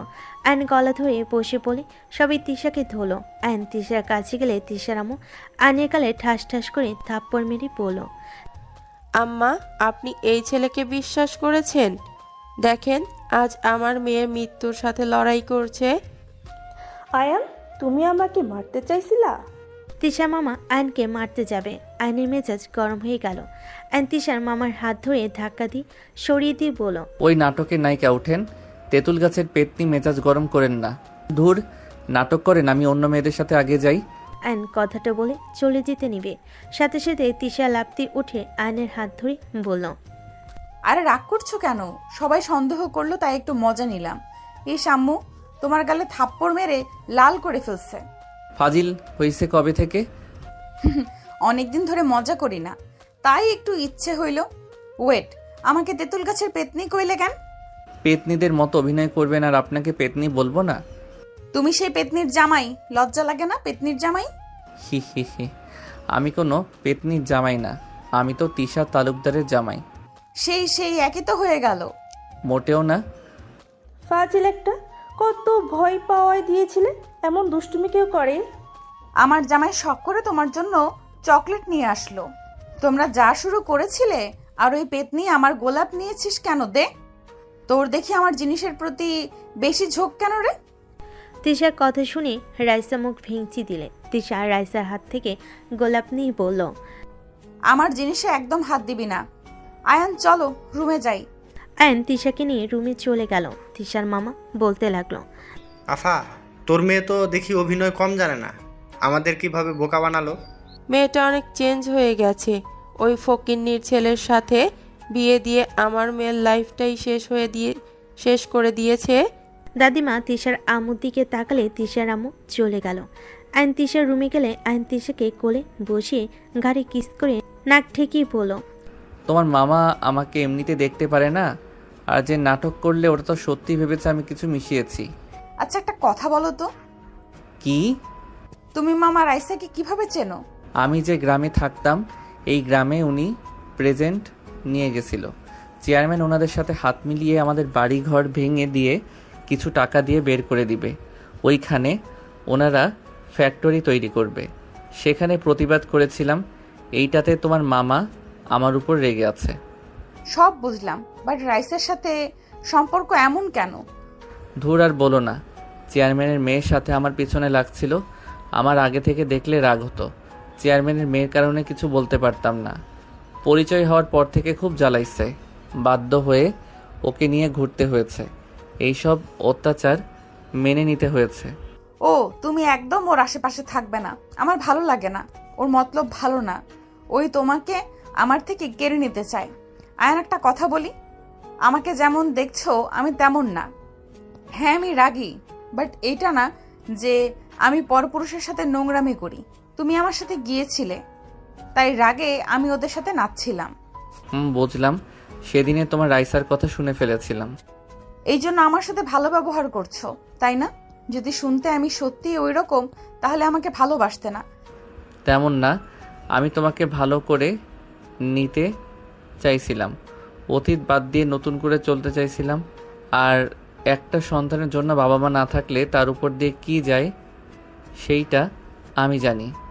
তাই আমি চাই না আমার সন্তান আমার মতো বাবা মাকে কাছে না পেয়ে একা একা বড় হোক। আচ্ছা আয়ান, তোমার বাবা মার কি হয়েছিল? তারা মারা গেলে তাদের কবর তো জিয়ারত করতে যাও না? আমার ফোন বাজছে, আমি কথা বলে আসছি। আয়ন কথাটা বলে বারান্দায় চলে গেল। কথা বলা শেষ করে আয়ন তিশার পাশে গিয়ে শুয়ে পড়ল। তিশা কোলে মাথা দিয়ে শুয়ে থেকে পড়ল। আচ্ছা তিশা, আমি যদি এই দুনিয়াতে না থাকি তুমি কি আমাকে ভুলে যাবে? এসব কি বলো? এসব মুখেও আনবে না। তোমাকে কিছু কথা বলার আছে। তুমি আমার কথা কি বিশ্বাস করবে? কি কথা? তোমার আম্মু, তোমার মামা আমাকে মেরে ফেলার প্ল্যান করছে। রাইসাকে দিয়ে তোমার মাঝে আমার মাঝে ঝামেলা বাঁধিয়ে দিতে চাচ্ছে। তুমি আমার উপরে রাগ করে আমাদের সন্তান নষ্ট করে দাও আর আমাকে ঘৃণা করো। পরে ওরা আমাকে খুন করে লুকিয়ে ফেলবে। আয়নের কথা শুনে তিশা রেগে আয়নকে ধাক্কা দিয়ে বলে, কি ধরনের ফালতু কথা বলো? আমার আম্মু কেন তোমাকে মারবে? তুমি আমার আম্মুকে নিয়ে বাজে কথা কোন হিসেবে বলছো?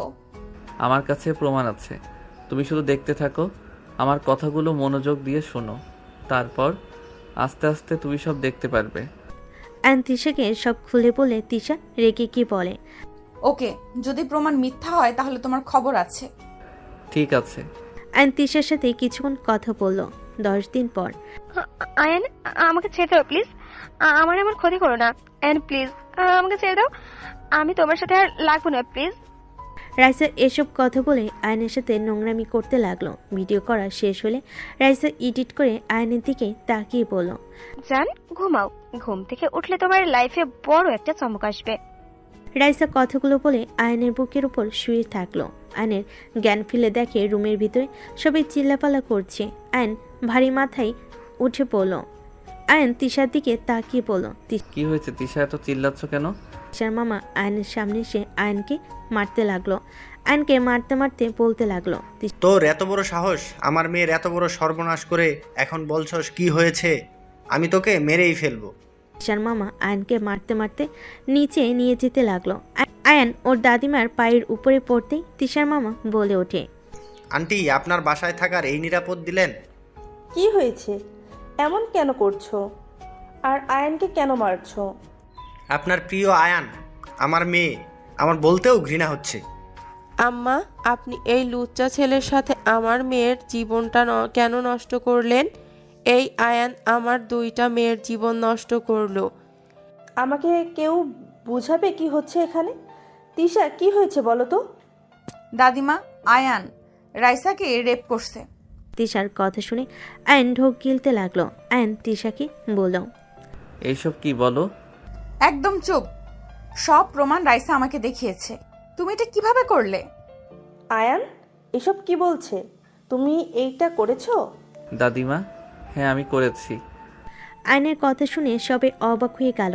আয়নের দাদিমা ঠান্ডা মাথায় বলে ওঠে, আয়ান করছে যখন তখন রাইসার সাথে বিয়ে দিয়ে দাও।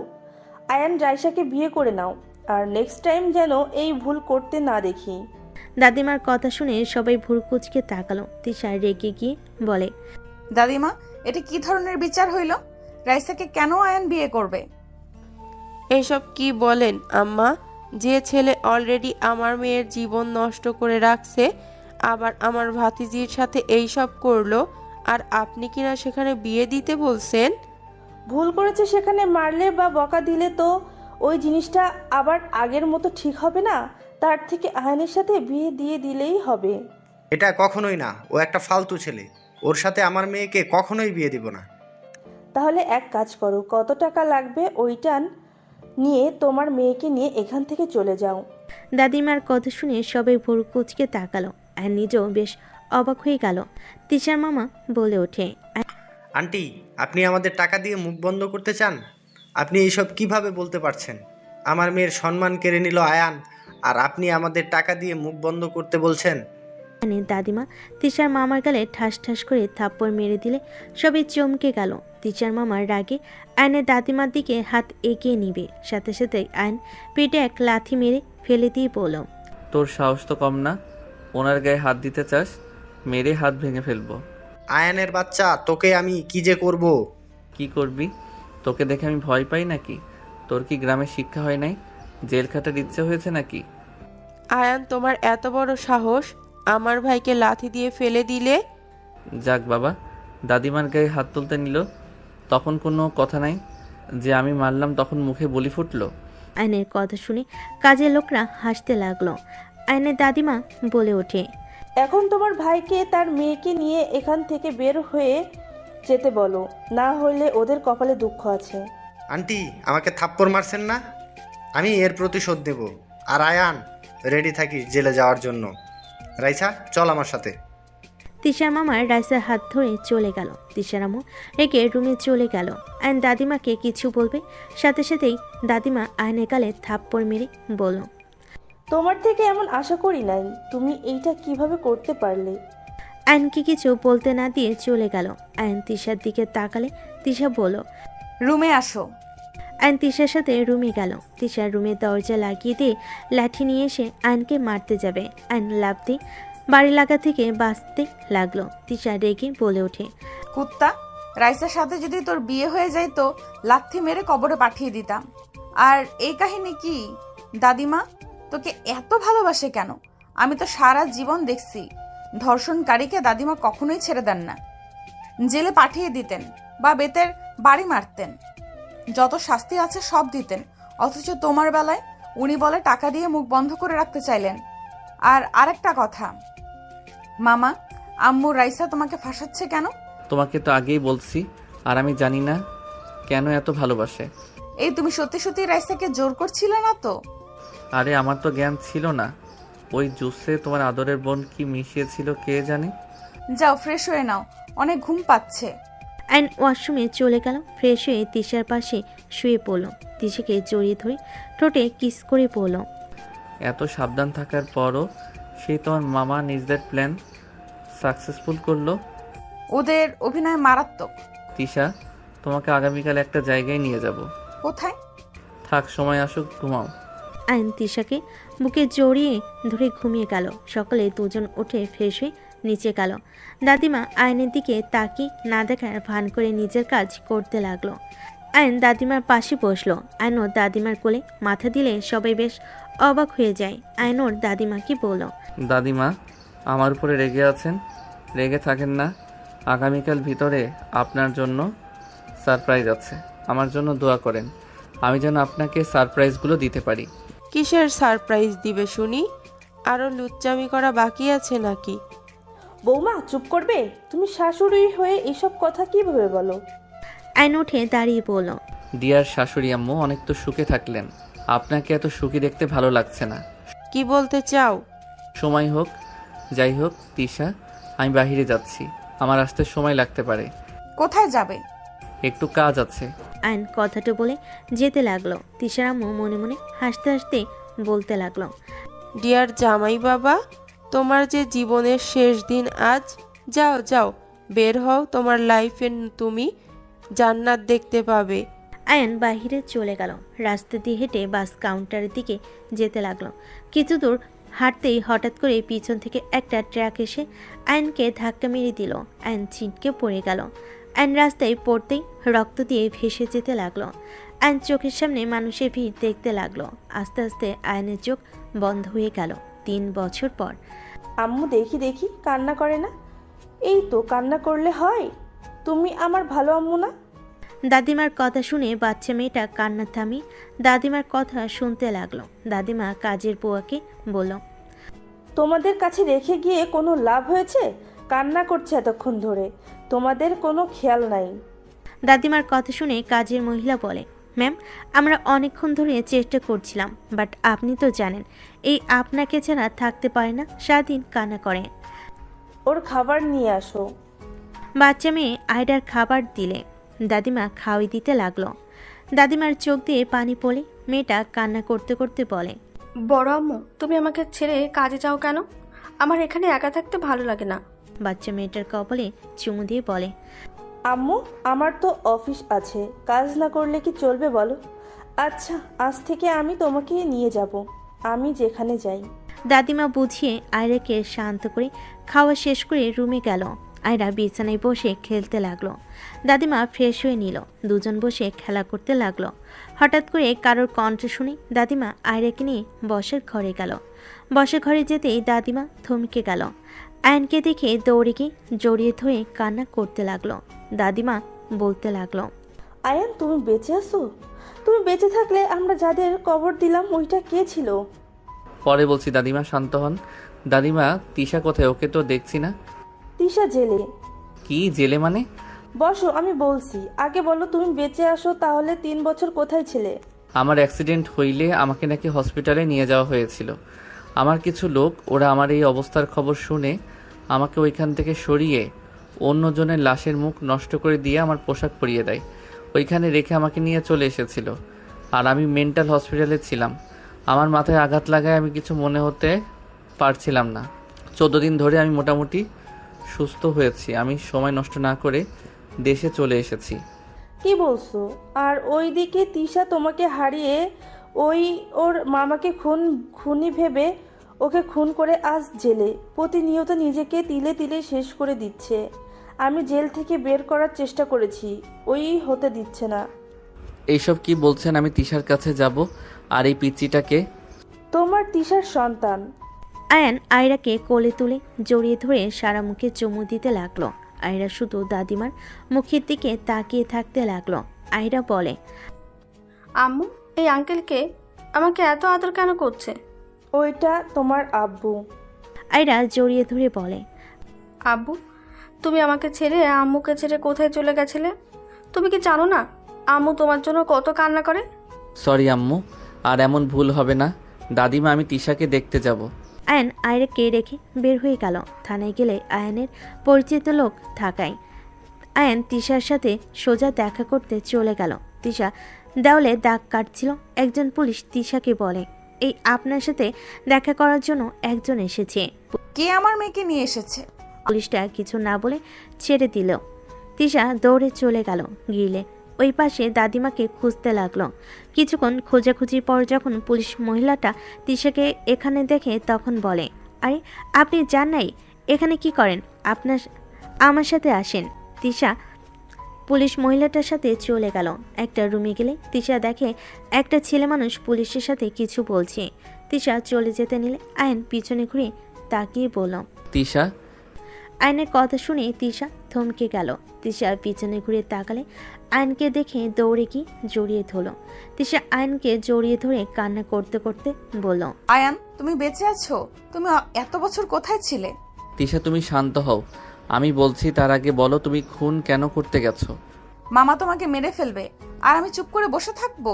কুল, তোমার মামা তো মারা যায় নাই। তোমাকে আমি খুব তাড়াতাড়ি জেল থেকে বের করব। আমাকে কয়েকদিন সময় দাও। আর তোমার আম্মু মহান ব্যক্তি কোথায়? আম্মু তার বাপের বাড়িতে গেছে। আয়ান, জানো আমার আব্বু এখানে ছিল, অথচ আমি জানতামও না। উনি মনে হয় আমার মম ড্যাডের সাথে আছে। আয়ান, তুমি আগে কেন বলো নাই? তোমার ছোট চাচ্চুর মেয়ে। মম ড্যাড আমাকে গ্রামে পাঠিয়ে দিয়েছিল। রাফি ভাইয়ার মতে কেউ আর রিস্ক নিতে চাই নাই। আমাকেও মেরে ফেলবে ভয়ে আমাকে ছদ্ম নিয়ে বাঁচতে হয়েছে। যাই হোক, তুমি থাকো, সময় শেষ হয়ে গেছে, আমি আবারও আসবো। আয়ন তিশার কপালে চুমু দিয়ে চলে যেতে চাইলে তিশা শক্ত করে জড়িয়ে ধরে কান্না করতে করতে বলে, আমি তোমাকে ছেড়ে এখানে থাকতে পারবো না। আমাকে তাড়াতাড়ি এখান থেকে বের করো, আর না হয় তুমি এখান থেকে যাও। হাই বুদ্ধু মেয়ে, এখানে আমাকে থাকতে দিবে না তো? আমি চেষ্টা করব তাড়াতাড়ি করার। আয়ন তিশার কপালে চুমু দিয়ে বের হয়ে গেল। তিশা আয়নের চলে যাওয়ার দিকে তাকিয়ে থাকলো। আয়ন পুলিশ অফিসারের সাথে কথা বলে চলে গেল। আয়ন সোজা বাসে উঠে বাসে চলে গেল। কলিং বেল বাজেতেই কাজের লোক এসে দরজা খুলে দিল। আয়নকে দেখে কাজের লোক কয়েকবার পিছিয়ে দিয়ে সবাইকে ডাকতে লাগলো। আয়ন ভিতরে গেলে আয়নকে দেখে সবাই চমকে গেল। আয়নের মম দৌড়ে এসে জড়িয়ে ধরল। আয়নের সারা মুখে চুমু দিয়ে বলল, আয়ান বাবা, আমরা বেঁচে আছোস? আয়ান, এতদিন কোথায় ছিলি? ছাড়ো তো মম। আয়ন ওর মমকে সরিয়ে দিয়ে রাফিকে বলল, ভাইয়া আমার কিছু সাহায্য লাগবে। আয়নের ভাই রাফি এসে জড়িয়ে ধরলে রাফি বলে, কি সাহায্য লাগবে ভাই, আমার বলেন। তোমার ফ্রেন্ডের দিয়ে তিশার মামাকে বের করতে। উনি বেঁচে আছে, আমি ওনাকে দেখেছি, বাট এইটা জানতাম না যে এখানে এইসব হয়ে গেছে। আমি ওনাকে দেখে লুকিয়ে গেছিলাম। আয়নের কথা শুনে তিশার আব্বু বলে, কি তিশার মামা বেঁচে আছে? তাহলে আমার মেয়ে বিনা কারণে শাস্তি পাচ্ছে। আসলে মহিলা এত জঘন্য কিভাবে হয়? নিজের মেয়েকেও ছাড়লো না জেল খাটাতে, টাকার লোভ এত। আয়ন তিশার আব্বুর কথা শুনে বলে, আচ্ছা মম ড্যাড, আমি মারা গেছি শোনার পর আমার সন্তানের কোনো খোঁজ খবর নেওয়ার প্রয়োজন মনে করলেন না। আপনারা এই আমাকে ভালোবাসেন। দাদিমা একা আমার সন্তানকে লালন পালন করছেন। ওনার বয়স কি কম হয়েছে? কিসের সন্তান? ওই বংশের কোনো মানুষের কথা শুনতে চাই না, আর ওই মহিলার কথা একদম আমার সামনে বলবি না। এই মম, জাস্ট শ্যাট আপ। আপনার অনেক কথা শুনেছি, আপনি নিজেও কম না। আপনি তো দাদিমার সাথে কম তর্ক করেন নাই, সবসময় খালি নিজের স্বার্থ বুঝে গেছেন। আপনি কি ভাবছেন আমি কিছু জানি না? আমি সব জেনেও চুপ ছিলাম, কিছু বলি নাই। আপনি নিজে আগে ঠিক হন, তারপর অন্য কেউ দোষ দিবেন। তুই আমাকে এসব বলতে পারলি? হ্যাঁ, বলতে পারলাম। যত সব আজাইরা কথা শুনতে আমি এখানে আসি নাই। ভাইয়া, আমার সাহায্য লাগবে। আমি আমার স্ত্রীকে ওইখানে আর দেখতে চাই না। আয়ন রাফির সাথে রুমে চলে গেল। দুজন প্ল্যান করতে লাগলো। প্ল্যান করা শেষ করে রাফি বলে, ম্যামের সাথে এইভাবে কথা না বললেও পারতেন।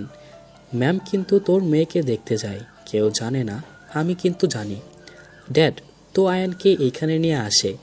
ম্যাম সবার সামনে কাছে না গেলে কি হবে? লুকিয়ে লুকিয়ে ওকে জড়িয়ে ধরে অনেক কান্না করত। কি করব? রাগ হইলে আমার মাথা ঠিক থাকে না। যাই হোক, ওনাকে খুঁজে বের করো, আমি প্রমাণ নিয়ে এসে দুজনকে ধরিয়ে দিব।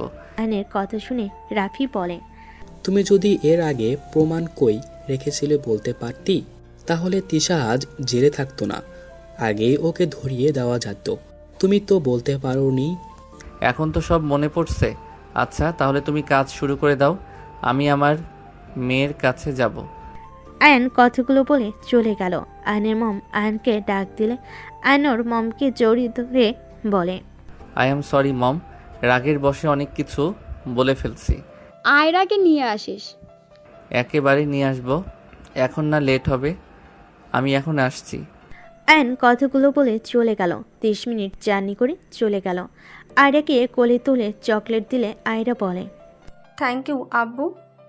আয়রার কথা শুনে আয়ন অবাক হয়ে গেল। আয়রার গালে চুমু দিয়ে বলল, ওয়েলকাম আম্মু।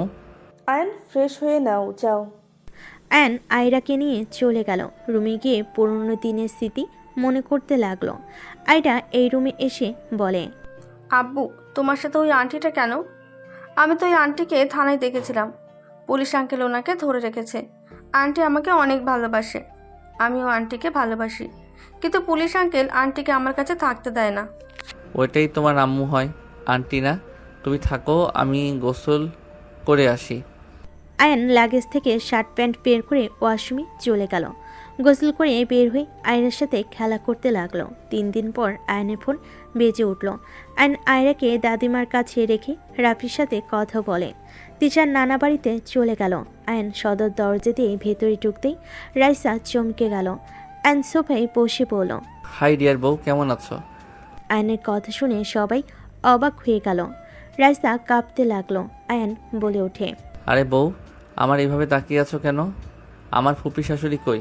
আর শ্বশুর মশাই, এই শ্বশুর মশাই কোথায় আপনি? আয়নের চিল্লাপালা শুনে রাইসার আম্মু বলে, কে তুমি? আমার মেয়েকে বউ কেন বলছো? আয়ন রাইসার আম্মুকে বলে, আয়ন আসসালামু আলাইকুম শাশুড়ি আম্মু। আপনার মেয়েকে জিজ্ঞেস করেন আমি কে। আয়ান, তুমি বেঁচে আছো? আরে বউ, তোমাকে ছাড়া কি থাকা যায়? তোমার ভালোবাসার টানে চলে এসেছি। শ্বশুর মশাইকে ডাক দাও। আবু মারা গেছে। আমি যেমন মারা গেছি, শ্বশুর মশাইও তেমন মারা গেছে। ডাক দাও। আমি জানি দুইজন এখানে আছে। আমি যদি খুঁজে বের করি তাহলে মেরে হাড্ডি ভেঙে দিব কিন্তু। বলছি না মারা গেছে, কানে শোনো না? ওকে, আমি তাহলে নিয়ে আসছি। উঠে দৌড়ে উপরে উঠে পড়ল আর বলতে লাগলো, শ্বশুর মশাই কোথায়? আয়নের কথা শুনে তিশার আম্মু বের হইলে আয়নকে দেখে চমকে গেল। আয়ান, জি ডিয়ার শাশুড়ি আম্মু। বাহ বাহ, ভাই বোন দেখে অনেক সুখে আছেন। তুমি বেঁচে আছো? আপনিও তো বেঁচে আছেন। চলেন আপনাকে আদর করি। আয়ান তিশার মামার কলার ধরে টেনে নিয়ে যেতে লাগলো। তিশার আম্মু বলতে লাগলো, আয়ান, আমার ভাইকে ছাড়ো। আয়ান, বেশি হয়ে যাচ্ছে কিন্তু। বেশি তো করতেই হবে। আয়ন সিঁড়ি দিয়ে নেমে সোজা কলার ধরে টানতে টানতে সোফার দিকে ছুঁড়ে মালে। রাইসা বলে ওঠে, আয়ান, এই চুপ, একদম জোরে কথা বলবি না। এই কেন? কোথায় আছিস? ওকে ধর বলছি। তিশার আম্মুর কথা শুনে বডিগার্ডরা সব দৌড়ে আসতে লাগলো। আয়নকে মারতে গেলে আয়ন ওদের সাথে ফাইট করতে লাগলো। তিশার আম্মু আয়নকে গুলি করতে যাবে, সাথে সাথে পুলিশ তিশার আম্মুর হাতে গুলি করে হাত থেকে পিস্তল ফেলে দিল। তিশার মামা পালাতে যাবে, আয়ন ফুলদানি নিয়ে ঢিল মেরে দিয়ে পড়ল। অফিসার, ওদের ধরেন। আর আপনাদের তো প্রমাণ দিয়েছি ওরা কিভাবে অসহায় মানুষদের জমি কিভাবে লেখে নিয়েছে, কত মেয়েকে পাচার করেছে। আর এমনকি ওই মহিলা আমার বড় ভাইকে খুন করতে নিয়েছিল। এখন ওদের অ্যারেস্ট করেন। কি? তোর বড় ভাইকে? কে তুমি? তোমার বড় ভাইকে আমি কেন খুন করতে যাব? ওই আমার নাতি আরিফ তালুকদারের ছোট ছেলে আয়ান তালুকদার। দাদিমার কথা শুনে তিশার আম্মু দরজার দিকে তাকালে দেখে সবাই দাঁড়িয়ে আছে। তিশাকে দেখে তিশার আম্মু এগিয়ে যেতে নিবে, সাথে সাথে তিশার আম্মুকে পুলিশ ধরে ফেল। তিশা বলে ওঠে, বা আম্মু, তোমাকে তো নোবেল পুরস্কার দেওয়া উচিত। কি অভিনয় না করলে! সামান্য সম্পদের জন্য একটা বাচ্চা ছেলেকে খুন করতে গেছিলে, সেখানে আবার নিজের স্বামীকে ফাঁসিয়ে জেলে দিলে, আবার নিজের ভাইকে মৃত সাজিয়ে নিজের মেয়েকেও জেলে দিলে। বাহ, তোমাকে নিজের মা ভাবতেও ঘৃণা হচ্ছে। তিশা, আমি তোকে জেল খাটাতে চাই না। আমাদের উপায় ছিল না। আমি তোকে অনেক ভালোবাসি। আমি তোকে জেল থেকে বের করার অনেক চেষ্টা করছি, বাট পারছিলাম না। চুপ, একদম চুপ। তুমি ওই ফালতু মুখে আমার নাম নিবে না। তুমি আমার জীবনটা শেষ করে দিয়েছো। আমার বাবা থাকতেও তুমি বলেছো আমার বাবা মারা গেছে। তুমি আমাকে ছোটবেলা থেকে ভুল পথে মানুষ করেছিলে। তুমি মা হয়ে কিভাবে পারলে? যা করছি ঠিক করছি। আমি তোর ভালোর জন্য করছি। ওই রাফি যদি বেঁচে থাকতো তাহলে সব কিছু ওই বেশি বেশি পেত, তোকে অল্প কিছু দিয়ে সান্ত্বনা দিত। তুই হওয়ার পর আমি আর কখনোই মা হতে পারতাম না। আমি চাই না আমার মেয়ে কিছু করতে গেলেও ওদের অনুমতি নিয়ে চলুক। আমি যা করছি সব তোর সুখের জন্য করছি। আম্মু, তুমি ভুল করছো। তুমি একটা সাইকো হয়ে গেছো। তোমার মাথায় যে বুদ্ধি চলে ওইটা সাইকোদের বুদ্ধি। কাউকে খুন করে কখনোই ভালো থাকা যায় না। আমি তো মেয়ে মানুষ, আমাকে বিয়ে দিলে আমাকে শ্বশুরবাড়িতে যেতে হইতো। সেখানে আমার চাচাতো ভাই পেলে কি সমস্যা হইতো? তুই আয়ানের প্রেমে অন্ধ হয়ে গেছস। তুই জানোস না ওই আয়ানের মা কতটা স্বার্থপর মহিলা। তোর দাদিমাকে বশ করে একদিন আমাদের ঠিক বের করে দিত। আমি চাই নাই আমরা কারো কথা শুনি। তোর বাপ পর্যন্ত ওই আয়ানের আম্মুর কথা মতো চলে। তোর বাপ কখনোই আমার কথা শুনে নাই। ওরা যা বলে তাই শোনে। আমি যে ওর স্ত্রী, ওর কোনো খেয়াল থাকতো না। সেখানে তুই বল আমি কি করতাম? আমি আমার মেয়েকে ওদের চাকরানি হতে দিব না। তাই আমি যা করছি বেশ করছি। তিশার আম্মুর কথা শুনে আয়ন বেশ অবাক হয়ে গেল। আয়ন তিশার আম্মুর দিকে তাকিয়ে বলল, এখানে তো ভুল আমি চাচ্চুর দেখছি। বড় আম্মুর কথাই যুক্তি আছে। বউ যেমন হোক, নিজের বউকে যদি কোনো মূল্য না দেওয়া হয়, বউ তো উল্টাপাল্টা কাজ করবেই। আপনাকে জেল খাটিয়ে ভালো করছে। তিশা কতটা ভয়ঙ্কর মেয়ে আপনার কোনো ধারণা আছে? আমি ওকে পরিবর্তন হতে বাধ্য করেছি। আজ দেখেন ওই কত পরিবর্তন হয়েছে। আজ বড় আম্মুর সাথে ওই থাকতো। স্বামী যদি ভালো না হয় সেই নারী খারাপ হবে না তো কে হবে? আর ভাইয়ের বউয়ের কথা এত শোনা লাগবে কেন? আয়নের কথা শুনে তিশার আব্বু বলে, ওই আমাকে উল্টাপাল্টা বুদ্ধি দিত, যেটা আমার ভালো লাগতো না। আর বৌমা সবসময় যুক্তি নিয়ে কথা বলতো। বৌমাকেও যতটাই খারাপ ভাবে, বৌমা তেমন না। বৌমার আগে আছে, বাট উনি কারো ক্ষতি কখনোই চায় না। হ্যাঁ, আমি মানছি এখানে ভুল আমারও আছে, আমি দোষী। বাট ওই কিভাবে রাফিকে মেরে ফেলতে নিল? সেদিন কুত্তোয়া থেকে যদি আহমেদ বের করে নিজের কাছে না রাখতো তাহলে কি হইতো? আমি রাফিকে পুকুরে ধাক্কা দেই নাই, ওই পড়ে গেছিল। আমি শুধু ওকে তুলতে গিয়ে না তুলে চলে গেছিলাম। আমি জানি না আমার কি হয়েছিল। পরে আমি নিজের ভুল বুঝতে পারি। রাফি ভাইয়া, তোমার কি মনে হয় বড় আম্মুর উপরে তোমার রাগ আছে? এখানে বড় আম্মুর দিকে ধরতে গেলে সবাই কম দোষী না। হ্যাঁ মানছি উনি অনেক ভুল করছে। রাফি ভাইয়া পুলিশকে বলে, ওনাকে ছেড়ে দেন, আমার কোনো অভিযোগ নেই। তিশার আম্মুকে ছেড়ে দিল। রাইসা বলে, আয়ান, আমার আব্বুকে ছেড়ে দিতে বলো। জীবনেও না। তোমার আব্বু যা করছে সেখানে ছেড়ে দেওয়া তো দূর, বউ বাচ্চা না থাকলে তোমার বাপকে খুন করতাম আমি। ওনাকে নিয়ে যা। আয়নের কথাই পুলিশ নিয়ে চলে গেল। তিশার আম্মু তিশার কাছে গেলে তিশা রাগ করে চলে গেল। তিশার আম্মু তিশার পিছন পিছন যেতে লাগলো। সবাই ওদের পিছন পিছন গেলে তিশার আম্মু তিশাকে পিছন থেকে জড়িয়ে ধরে বলে, প্লিজ আমাকে ক্ষমা করে দে। আমি সত্যিই চাই নাই তোর সাথে এমন কিছু হোক। আমি লুকিয়ে তোকে ছাড়ানোর চেষ্টা করছি, বাট পারি নাই। আমি তোকে কতটা ভালোবাসি তুই তো জানিস। প্লিজ আমাকে ক্ষমা করে দে মা। ছাড়ো আমাকে, আমি কোনো খুনি মায়ের সাথে থাকতে চাই না। এই এত পাট নিও না, নিজে কম ভালো মানুষ। কি বলতে চাও? গোড়ের ডিম, এত ঝামেলা ভালো লাগছে না।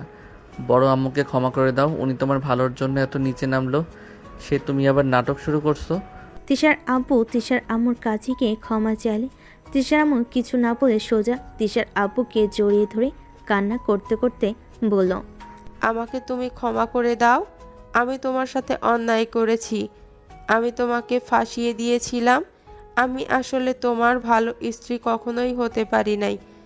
দুজন একে অপরের থেকে ক্ষমা চেয়ে নিজেদের ভুল বোঝাবুঝি শেষ করলো।